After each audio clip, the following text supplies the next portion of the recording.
Milí priatelia, srdečne vás pozdravujem z kostola svätého Vincenta v bratislavskom Ružinove.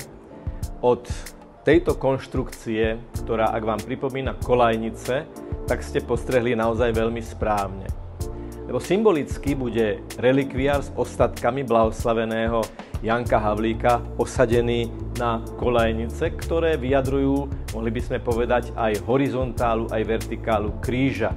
Pretože tie kolajnice reprezentujú tie kolajnice, po ktorých tlačil uránovú rudu, ktorá vyžarovala to skazonosné žiarenie, ale aj tá poloha zvislá, vertikálna, symbolizuje tú hĺbku až 1 kilometra, do ktorých fáral, aby tam ako tzv. Hlbinár vykonával prácu baníka. V Jankovom živote, v živote Janka Havlíka, ale ideme do hĺbky aj iným spôsobom, ako to vyjadruje aj evanjelium tejto nedele. Pretože keď Ježiš hovorí, že žije z Otca a tým aj nás pozýva, aby sme žili z Otca, tak nám vlastne hovorí, ako vám Ježiš hovorí, choďte do hlbiny, choďte na hlbinu, aby ste vedeli vycítiť, aby ste vedeli prežiť aj tie veľmi ťažké chvíle vášho života.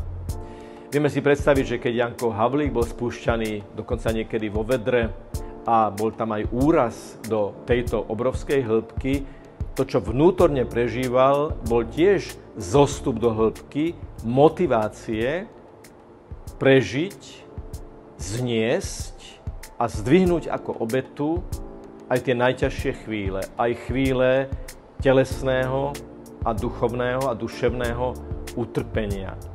Zoberme si tento príklad, že na kolajniciach nášho života, na ceste nášho života, hľadajme vždy tú cestu, ktorá ide do hĺbky, tú cestu, ktorá vedie k Otcovi, tú cestu, kde objavujeme spolu s ním aj cez evanjelium tejto nedele, že sme Boží synovia a Božie dcéry.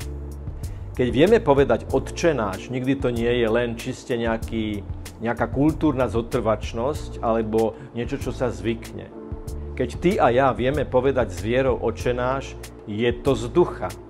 Dostávame to z ducha, že to vieme povedať, lebo nikto nemôže povedať, že Ježiš Kristus je Pán, a teda nikto nemôže povedať, že Boh je Otec bez toho, aby v ňom nepôsobil Duch Svätý. Keď sa teda niekedy môžeme cítiť v živote vykolajení, myslíme na tie kolajnice, ktoré sú symbolom priamej cesty správnym spôsobom do správneho cieľa.